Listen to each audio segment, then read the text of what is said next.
નમસ્કાર મિત્રો, હું પ્રફુલભાઈ એચ પટેલ સાબરકાંઠામાં સમગ્ર શિક્ષા અંતર્ગત વિષય શિક્ષક તરીકે બામણા ક્લસ્ટરમાં હિંમતનગર તાલુકામાં હું ફરજ બજાવું છું. આપણે આજે જે સેરેબલ પાલ્સી બાળકો છે એના વિશે ચર્ચા કરીશું. આપણે સેરેબલ પાલ્સીને ટૂંકમાં સીપી બાળક પણ કહી શકીએ છીએ. તો સેરેબલ પાલ્સી બાળકો છે એના કારણો વિશે આપણે ચર્ચા કરીશું કે સેરેબલ પાલ્સી બાળક કેવી રીતે થાય છે, એના કારણભૂત જે મૂળભૂત કારણો છે એના વિશે આપણે ચર્ચા કરીએ. એમાં જોઈએ તો સેરેબલ પાલ્સી થવાના કારણોમાં 3 કારણો છે. એક તો જન્મ પહેલાના કારણો, જન્મ સમયના કારણો અને જન્મ પછીના કારણો. આજે આપણે જન્મ પહેલાના કારણો વિશે થોડી ચર્ચા કરીએ. જ્યારે માતા ગર્ભવતી હોય છે ત્યારે એ માતાને કોઈ ચેપી રોગ થયો હોય, જેમ કે ઓરી અછબડા છે જેવા રોગ માતાને થયા હોય ત્યારે બાળકને સીપી થવાનો ભય વધારે હોય છે. માતાને ગર્ભનું નુકસાન કરનારી દવાઓ લીધી હોય માતાએ, ડૉક્ટરની સલાહ વગર માતાએ કોઈ દવા જે નુકસાનકારક હોય એ વધુ માત્રામાં લીધી હોય તો બાળકને ગર્ભને નુકસાન થઈ શકે. માતાના ગર્ભને પોષણની ખામી, માતાએ જે આહાર લે છે એ પોષણ મુક્ત આહાર લીધો હોય અને પૂરતા પ્રમાણમાં એને ગર્ભને પોષણ ના મળે તો સેરેબલ પાલ્સી બાળક થઈ શકે. એક્સરેની અસર થાય છે બાળકોમાં, ગર્ભમાં. વારંવાર સોનોગ્રાફી, એક્સરે કરાવ્યા હોય તો બી આ શક્ય છે.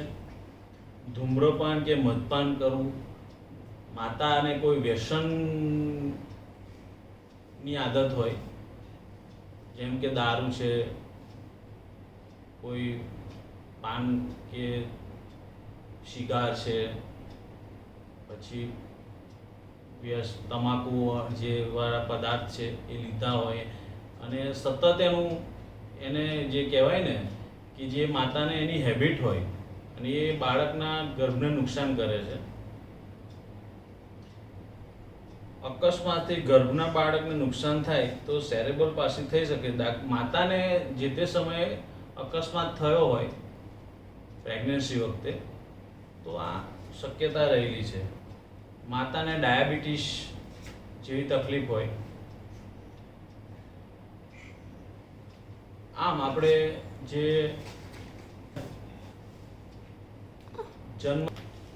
મિત્રો આપણે જન્મ પહેલાના કારણો જોયા, હવે આપણે જોઈએ જન્મ સમયના કારણો. અપરિપક્વ જન્મ, અધૂરા મહિને થતો બાળકનો જન્મ, આ બી એક કારણ હોઈ શકે. એકથી વધુ બાળકોનો જન્મ, જન્મ પછી તુરત ઓક્સિજન ન મળો, બાળક જન્મ પછી તુરત જ રડે, તેની સાથે તે પ્રથમ શ્વાસ લેતો હોય, ઓક્સિજન મળે છે, જે કોઈ વાર મોડો મળતા મગજને નુકસાન થવા પામે છે. જેમ બાળકનો જ્યારે જન્મ થાય છે ત્યારે બાળકને જે તુરંત ઓક્સિજન મળવો જોઈએ એ તુરંત ના મળે અને ઓક્સિજન ન મળવાથી બાળકના મગજને નુકસાન થાય છે. ચેપિયાથી જન્મ કરાવવા ઈજા, બાળકના જન્મ સમયે ડૉક્ટરે બાળકને ચેપિયાથી જે બાળકને ખેંચે છે એ સમયે બાળકના મગજને ઈજા થઈ હોય તો શક્ય છે કે સીપી બાળક હોઈ શકે. RH બ્લડ ગ્રુપમાં વિસંગતતા હોય, જન્મ પછી તરત પડી જવાથી કે અન્ય રીતે કોઈ ઈજા થવાથી બાળકને સેરેબલ પાલ્સી થવાની તકલીફ થઈ શકે છે. જન્મ સમયે બાળકનું વજન 2 કિલો જેટલું કે ઓછું હોય તો તે માટે મોટે ભાગે મગજના લકવાવાળું બાળક હોઈ શકે છે. આમ આપણે જન્મ સમયના કારણો વિશે ચર્ચા કરી. હવે આપણે જોઈએ જન્મ પછીના કારણો. જન્મ પછીના કારણોમાં બાળક જન્મે છે, જન્મ્યા પછી એને કમળો થઈ જાય, મેનેન્જાઇટિસ, એન્સેફેલિયાટિસ જેવા રોગ થવાથી મગજના લકવો થઈ શકે છે. આ 3 રોગ થાય તો આ રોગ થવાથી એના જે મગજ છે એને લકવો થઈ જાય છે, માટે શીપી બાળક થવાની સંભાવના છે. મેલેરિયા કે કફનો ચેપ મગજને લાગવાથી, મેલેરિયા થયો હોય અને એનો કફનો ચેપ મગજને લાગવાથી મેનેન્જાઇટિસ બાળક થાય છે. આ મેનેન્જાઇટિસને કારણે એનો ચેપ મગજને લાગે છે ને એના કારણે મગજનો લકવો થઈ શકે. પડી જવાથી કે અકસ્માત થવાથી મગજમાં લોહીના ગઠ્ઠા, હેમરેજ થવાથી મગજનો લકવો થાય છે. ખૂબ ઝાડા થાય, મગ ચેપ પછી ચેપથી ખૂબ તાવ આવ્યો હોય તો મગજનો લકવો થઈ શકે છે. જન્મ સમયે બાળકનું માથું સામાન્ય કદ કરતાં ખૂબ નાનું હોય, એને આપણે માઇક્રોસેફાલી બાળક કહી શકીએ છીએ, અથવા ખૂબ મોટું હોય એને હાઇડ્રોસેફાલી જેવું દેખાય. આ બંને તકલીફો બાળકના વિકાસમાં અવરોધરૂપ કરે છે. આમ જન્મ પછીના કારણોમાં આ રીતના સિમ્પટમ્સ થાય તો બાળક શીપી બાળક થવાની સંભાવના છે, જેના લક્ષણો છે.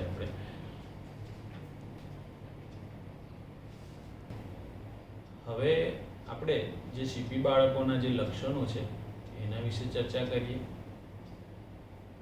સેરેબ્રલ પાલ્સી મગજના લકવાવાળું બાળક જન્મ સમયે ઘણે ભાગે સમધારણ અથવા લોચા જેવું ચુસ્ત જણાય છે. જન્મ સમયે બાળક પોતાની જાતે શ્વાસોશ્વાસ લઈ શકે અથવા ન લઈ શકે. જન્મ સમયે થોડું રડવું, શરીર ભૂરું થઈ જવું સામાન્ય રીતે મગજના લકવાનું કારણ બને છે. આ એના લક્ષણો છે ઓળખવા માટેના. સામાન્ય બાળકની સરખામણીમાં આવા બાળકોનો વિકાસ, જેમ કે ડોકને સમતોલ રાખી, આજે આપણી ગરદન છે તેને સમતોલપણું રાખી શકતા નથી આ બાળકો. બેસતા શીખવું, બેસતા મોડું શીખે છે, તેમજ આજુબાજુ ફરવાનું મોડું અને ધીમું હોય છે. જે બાળકો આજુબાજુ જે ફરતા હોય, હલનચલન ચાલવામાં નું પ્રક્રિયા ખૂબ ધીમી હોય છે. સામાન્ય બાળકની સરખામણીમાં આ બાળકનો વિકાસ ધીમો હોય છે. આ બાળકને ડોકનું સમતોલન રાખવી જેવી ક્રિયાઓ આ ખૂબ મોડા પ્રમાણમાં કરતા હોય છે. તેમજ બાળકના મોઢામાંથી સતત લાળ પડે છે. આ બાળકો જે હોય છે, શીપી બાળકો, એ સ્પીચ છે ને ઓછી કરતા હોય, એને કારણે એમને સતત લાળ પડ્યા કરે છે. એના પણ આપણે આ લક્ષણમાં એક કારણભૂત કારણ છે. આ કારણ બાળકમાં જોવા મળે આ લક્ષણો તો આપણને નિદાન કરવામાં ઇઝી પડે છે કે આ બાળકને ક્યાંક તકલીફ છે, સીપીના સિમ્પટમ્સ દેખાય. ક્યારેક બાળક પોતાના હાથનો ઉપયોગ ન કરે અથવા કોઈ એક જ હાથે વસ્તુ પકડી મૂકી શકે પણ બાળક હાથનો ઉપયોગ ન કરે. બાળકને ચૂસવાની, ચાવવાની અને ગળવાની ક્રિયાઓમાં તકલીફો થાય. આથી જેમ બાળક મોટું થાય તેમ ખાવાની બીજી તકલીફો પણ ચાલુ રહે છે.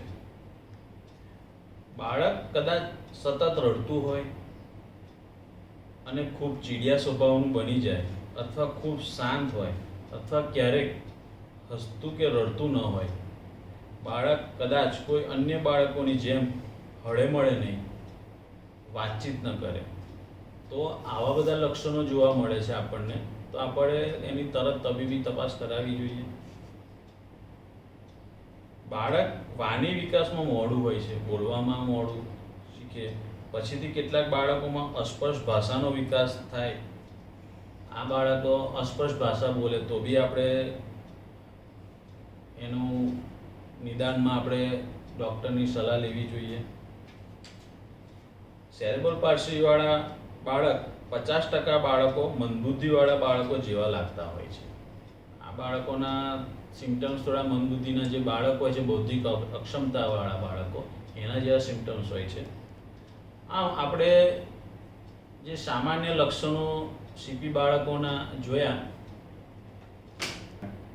હવે આપણે સીપી બાળકોના જે પ્રકારો છે એના વિશે થોડી ચર્ચા કરી લઈએ. સેરેબ્રલ પાલ્સી ધરાવતા બાળકોને મુખ્ય તકલીફ મગજમાં ઈજા, નુકસાનના કારણો હોય છે, જે કાયમી હોવાથી તેની અસર બાળકના શરીરના અંગો જેવા કે માથું, ગરદન, હાથ, પગ અને ધડ પર થતી જોવા મળે છે.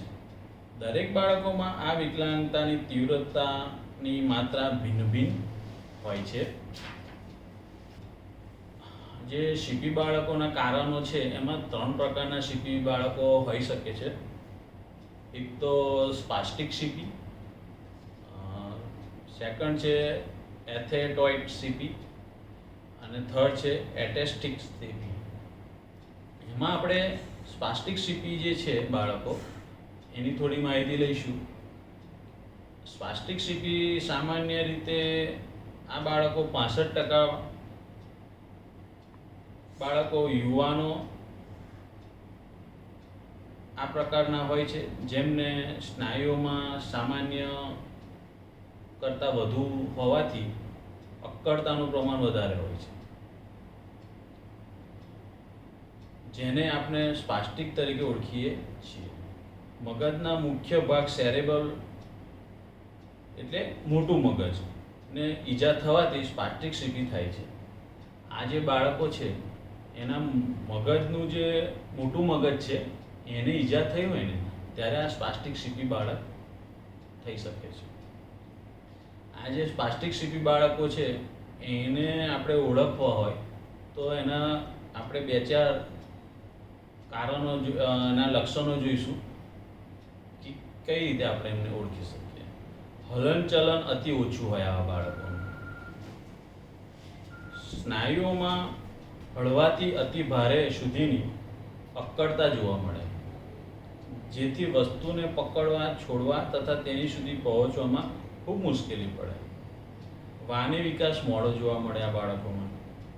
ઓપરેશન અને કસરત દ્વારા સ્નાયુની સ્પાસ્ટિસિટીમાં ક્રમશઃ ઘટાડો કરી શકાય. બેસાડવાની, સુવડાવવાની, ચાલવાની, ખવડાવવાની પદ્ધતિથી સ્પાસ્ટિસિટી ઓછી કરી શકીએ છીએ આપણે. આમ હવે આપણે એથેટોઇડ સીપી બાળકો જે છે એના વિશે થોડી માહિતી લઈ લઈએ. મગજના મધ્યભાગે ઈજા થવાથી આ પ્રકારની વિકલાંગતા આવે છે. આ પ્રકારના સીપી ધરાવતા બાળકોનો બુદ્ધિઆંક અન્ય સીપી ધરાવતા બાળકોની તુલનામાં વધારે જોવા મળે છે.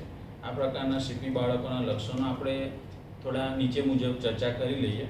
આ પ્રકારના બાળકોમાં હલનચલન દરમિયાન સંકલન અને સમન્વયનો અભાવ હોય છે. તેઓની ભાષા, વાણી અને આદાન પ્રદાન તેની નજીકના વ્યક્તિઓની જેમ વાલીઓ, વિશિષ્ટ શિક્ષકો, ભાઈ બહેન અને નજીકના સગા સંબંધી સુધી મર્યાદિત હોય છે. તેમને હલનચલન, વાણી વિકાસ, બેસવામાં, લેખન વગેરેમાં વિશિષ્ટ સુધારેલા ઉપકરણોની સવિશેષ જરૂર રહે છે. 10થી 20% બાળકો આ પ્રકારની ક્ષતિ ધરાવતા હોય છે. આ રીતના લક્ષણો એથેટોઇડ સીપી બાળકોમાં જોવા મળતા હોય છે. આપણે એટેસ્ટિક સીપી બાળકો વિશે હવે થોડી માહિતી લઈશું. આ પ્રકારના સીપી બાળકોનું પ્રમાણ 5થી 10% જેટલું જોવા મળે છે.